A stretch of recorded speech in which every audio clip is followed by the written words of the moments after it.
Mesdames et messieurs, fidèles internautes de National TV, amis téléspectateurs, comme vous le savez bien, que chaque année, l'ONG Bénin Santé, de commun accord avec les médecins qui vivent en Autriche, justement, organise une mission en République du Bénin pour diagnostiquer, justement, au sein de la couche vulnérable, certaines maladies, bien évidemment.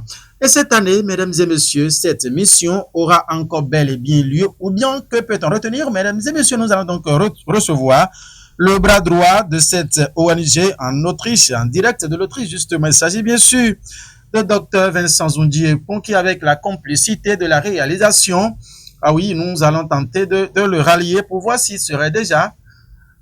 Voilà. Dr Vincent Zundiepon, bonjour. Bonjour. Comment se porte Vincent Zundiepon? Oui, Vincent Zundiepon, très bien. Merci pour la question. J'espère que vous, modérateurs, tout se porte bien et le Bénin. Dieu merci, le Bénin se porte merveilleusement bien, ainsi que toute l'équipe ici de la modération, Dr Vincent Zundiepon. Alors, enchanté. Voilà, Dieu soit loué. Alors, docteur, nous allons parler de cette mission qui chaque année a lieu en République du Bénin au profit des couches vulnérables. Est-ce que cette année, cette mission des médecins tchèques aura lieu au Bénin? Oui, nous avons tout fait pour que cette mission ait lieu et déjà ce premier mois de l'année. Ah, d'accord. Déjà, dans ce mois de janvier, c'est ça vous dites, hein? Oui, dans ce mois de janvier. La semaine prochaine, déjà, la mission. Ah bon. Ça va couvrir quelle période, justement? Et ça couvrira du 8 janvier au 18 janvier cette année. Ah, d'accord. Du 8 janvier au 18 cette année. Oui. Voilà. Si nous savons bien sûr que vous sélectionnez les maladies dont le traitement coûte sérieusement au Bénin cette année, quels sont les mots qui seront donc pris en compte, Vincent Zundiepon? Oui, cette année, avec les amis qui viennent, on s'est entendu sur les pathologies qu'on a l'habitude de faire parce que nous avons constaté que les hernies abdominales constituent un grand problème au pays, surtout au niveau chez les enfants. Donc, on a retenu cette pathologie qu'on fait depuis 2017. Et en plus de ça, il y aura les hémorroïdes qui constituent aussi de véritables problèmes aux adultes, femmes comme hommes. Et nous avons voulu cette année faire simultanément de consultations et opérations gynécologiques. Donc, je laisserai à l'appréciation des spécialistes pour définir exactement ce qui serait fait. Mais je suis sûr que nos amis sur place, nos techniciens et spécialistes sur place sont en train de nous trouver de bonnes pathologies à aussi traiter dans ce domaine gynécologique. Et en plus de ça, comme on ne s'attend pas seulement, notre mission n'est pas souvent de mission thérapeutique. Nous avons décidé de faire le côté dépistage, c'est-à-dire le côté diagnostic, qu'on a l'habitude de faire en août de chaque année. On voudrait le faire ensemble. Ça veut dire que nous allons choisir quelques enfants naturellement vulnérables et quelques femmes enceintes vulnérables chez qui on fera le dépistage de la malnutrition, du palu et de l'anémie. Et on ferait chez ces femmes enceintes, surtout qui n'ont pas les moyens de première échographie que le gynécologue demande. Donc on leur ferait l'échographie gratuitement. Et il y aura des endoscopies qui se feraient et chez qui nous avons pensé naturellement aux gens intellectuels et plus de 45 ans. Donc on ferait de dépistage du cancer du côlon qui constitue une épidémie aujourd'hui dans nos milieux. Donc il y aura des tests d'hémocultes, on appelle, pour pouvoir détester s'il y a du saignement occulte, du saignement qu'on ne voit pas pas à l'œil nu. Et si quelqu'un présente ce test positif, on lui ferait la coloscopie, c'est-à-dire on va explorer son intestin, son gros intestin. Au cas où on trouverait des polypes et d'autres choses, on s'entendra avec lui sur place. Et sur côté endoscopie, nous avons quelques maladies de sténose ou bien d'achalasie, on l'appelle, que nous allons essayer de faire la dilatation, c'est-à-dire de dilater l'œsophage aussi. Donc, c'est en gros ce que regrouperait la mission de cette année. Docteur, les expressions étaient aussi sérieuses, hein? Ça, c'est les expressions, les termes techniques que vous avez utilisés, docteur. Exactement. Donc, de mots simples me manquerait pour le dire de façon un peu plus simple, mais je vais essayer encore de ramener la balle à terre, de l'expliquer à petits coups et petitement. C'est important. Et donc, si mon cher modérateur, s'il y a des questions typiques, explicites ou essayez de me les poser afin que je sache que je puisse il y a pas de souci. Quels sont les textes qui n'ont pas été bien compris et les expliquer de façon terre à terre. Merci, docteur. Je rappelle, mesdames et messieurs, que docteur Vincent Zondi-Ekpon est un médecin hépato-gastro-entérologue. C'est bien ça, hein? Exactement. Je suis hépato-gastro-entérologue et endoscopiste, c'est-à-dire je fais les endoscopies de la voie digestive et des voies digestives.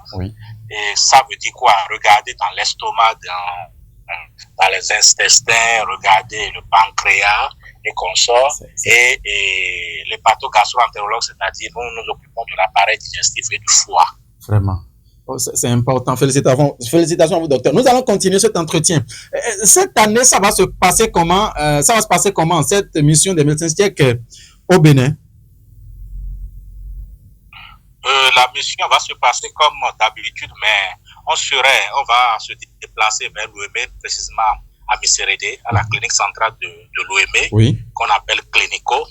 Et nos amis viendront.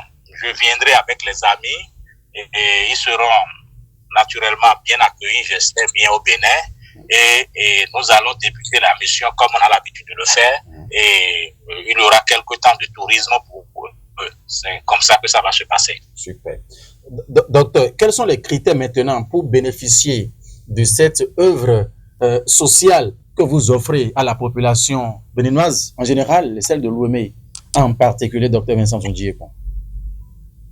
Les critères sont simples. Il faut être vulnérable. Il faut que la personne n'ait pas les moyens pour se faire opérer. Parce que si je prends, par exemple, l'opération dernière, selon le centre, ça peut aller jusqu'à 300, 400 000. Maintenant, pour ceux-là, on s'est dit, il suffirait qu'ils aient simplement quelques sous, quelques francs pour payer les frais et préopératoires pour que ça ne soit pas aussi gratuit. Gratuit parce que avec notre expérience, les premières expériences, les gens se sont inscrits comme ça a été gratuit et ils ne sont pas venus. Ça a été pour nous une perte et parce que les médecins qui viennent ont pris d'avion, ils ont été logés comme ça et ce serait pas très bon qu'ils viennent et qu'ils n'aient pas quoi faire pour pouvoir motiver ces gens à toujours venir et motiver surtout ceux qui seront opérés. Donc, ils vont payer un frais forfaitaire pour les examens préopératoires. Et après que certains examens préopératoires seront payés par eux, le Bénin Santé et ses alliés complètent et les chirurgiens feront la gratuitement jusqu'à l'hospitalisation et le point pendant l'hospitalisation. Docteur, nous sommes d'accord avec vous. Quand c'est gratuit au Bénin, en Afrique, on sait ce que cela donne. Il serait peut-être inutile de vous demander où est-ce que ça va se passer parce que nous avons déjà compris que ça va se passer dans la commune d'Aprab. Mais c'est ça, vous avez dit, hein? Exactement. Au niveau de la clinique, vous avez dit quoi? Clinique, quoi déjà? Clinique centrale de l'OME. À la clinique centrale de l'OME, Clinico. De garder Clinico. D'accord. Ok, ça se passait à Clinico. Voilà que cet entretien téléphonique est en train de se dérouler à un moment où nous sommes déjà presque à la veille de cette opération cette année. Les inscriptions, est-ce qu'elles se poursuivent ou bien c'est bouclé? Dites-nous un peu à propos, docteur Vincent Zondiepon. Selon les infos que j'ai eues de l'équipe sur place, oui, les inscriptions sont clés, mais s'il y a d'urgence, je crois qu'on peut toujours l'ouvrir. D'accord. La mission s'est toujours déroulée au Bénin depuis 2017. Vous avez dit à l'instant, en ce moment justement, où le président Patrice Talon travaille d'arrache-pied pour la pleine forme, la santé justement de la population. Est-ce que l'ONG Bénin Santé et le ministère de la Santé, les autorités en charge de la santé au Bénin, quel est l'état de la relation justement voilà, entre l'ONG Bénin Santé et ces instances? L'ONG Bénin Santé est une ONG purement européenne pour le moment enregistrée en Autriche et en République tchèque. L'ONG travaille avec ses partenaires au Bénin, une fois qu'elle n'est pas encore enregistrée, oui, mais nous ferons tout pour que l'ONG soit connue par notre autorité de tutelle et pour qu'on puisse nous donner la possibilité d'intervenir directement sans passer par les partenaires. Voilà, voilà, là c'est important. Dieu vous donnera les moyens d'y arriver parce que les populations affluent chaque fois. Hein.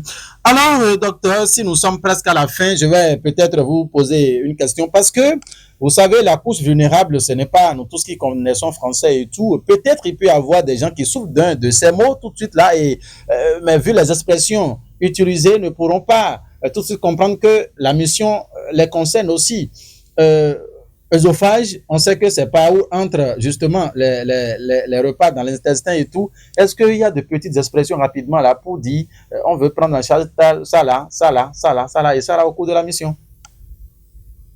Oui, bon, si vous me permettez, je vais essayer de répéter ce que j'avais dit au départ. J'ai dit bien sûr que la mission aura plusieurs étapes. Oui. Là, il y aura l'étape opératoire. Et là, on va faire opérer les hernies. Les hernies. Communément dit, oui. Ah, c'est à Vungon, Dieu béni en Gon. Oui, continuez. Les hernies et des opérations gynécologiques, c'est-à-dire au niveau pour les femmes. Pour les femmes. Ceux qui ont des myomes, d'autres. C'est la partie opératoire. Voilà. Il y aura la partie c'est-à-dire diagnostic. Les enfants. Oui. Dont les parents n'ont pas les moyens, quelques-uns seront sélectionnés parce qu'on ne pourra pas faire pour tout le Bénin. Et on va leur faire les tests pour la malnutrition pour voir comment ils sont nourris. On va leur faire des tests pour le paludisme, c'est-à-dire la malarie. Et on leur fera le test pour l'anémie. Et quand on va voir qu'ils ont une pathologie évoluée, c'est-à-dire ils ont l'anémie ou bien ils ont le palud évolué, on leur donnerait de médicaments contre ça. D'accord. Maintenant, troisième volet de dépistage, c'est pour le cancer de gros intestin. C'est ça. On appelle du côlon et du rectum. Ça aujourd'hui un grand problème, surtout au niveau de la couche jeune, à partir de 45 à 60. Et ça tue bêtement. Qu'est-ce qu'on fait? On fera un test dans les selles. Donc, nous avons les tests avec nous. Ceux qui seront pris recevront gratuitement le test. Ils donneront du sel ou bien ils vont le faire à la maison. Ils viendront avec les résultats. C'est sur des cassettes. Ils verront en même temps les résultats. Quand c'est positif, on leur dirait comment ça va paraître être positif. Et quand quelqu'un est positif, il y a les 2 traits sur la cassette, on lui fera la coloscopie, c'est-à-dire l'endoscopie. On va lui regarder avec un appareil, une caméra dans le gros intestin pour voir s'il n'a pas mégarde, quelque chose qui fait saigner. Et s'il n'a pas, on va l'inviter dans 10 ans peut-être pour reprendre. Et s'il a quelque chose, on parlera avec lui, on va essayer de lui expliquer comment on peut faire pour traiter. Ce n'est pas forcément de cancer qui peut saigner. Il y a des petites boules, on appelle polypes, qui peuvent aussi saigner. Donc, selon le résultat de la coloscopie, ou de la colonoscopie, ça dépend de comment, on va essayer d'expliquer aux patients quelles sont les aptitudes à prendre. Ils vont comprendre. Docteur, Et merci beaucoup. Vous avez certainement un message à l'endroit de toute la population pour conclure rapidement cet entretien-là, parce que oui. d'abord, l'endroit de la population, c'est de souhaiter mes meilleurs vœux et pour la nouvelle année, surtout la santé que je dis 3 fois, comme nous sommes aussi Bénin Santé, donc nous pouvons à cet endroit et demander à chacun de prendre de sa santé, surtout de se laisser et faire la prévention, d'aller chez le médecin à temps et de ne pas attendre que les mots s'aggravent avant de chercher le médecin. Docteur Vincent Zondi Ekpon, merci infiniment à vous. Merci à vous, cher rédacteur. Nous allons tenter de rallier Birgit Moza, qui est la présidente de l'ONG Bénin Santé, si tout va bien, hein, si la liaison est toujours bonne, afin de parler avec elle des dispositions pratiques et autres qui sont en train d'être prises pour le bon déroulement de cette mission en République du Bénin, si vous le permettez bien, docteur Vincent Zondi Ekpon. À tout à l'heure. Naturellement, la présidente sera disponible pour vous accueillir. Merci à vous. Merci. Au revoir. Au revoir, mesdames et messieurs. Merci infiniment. Le rendez-vous est donc pris du 8 janvier au 18 ans à la clinique centrale de Lomé pour cette mission des médecins tchèques au Bénin. Nous avons titillé un peu Dr Vincent Zondi Ekpon qui expliquait de fond en comble les mots qui seront donc pris en charge pour cette édition de la mission des médecins tchèques en République du Bénin. Merci de nous avoir suivi. Le rendez-vous est donc pris. Mobilisez-vous à promisérité afin de bénéficier justement de cette œuvre sociale qu'offre l'ONG Bénin Santé chaque fois, toutes les fois, si Dieu nous prête vie. Portez-vous bien. Au revoir.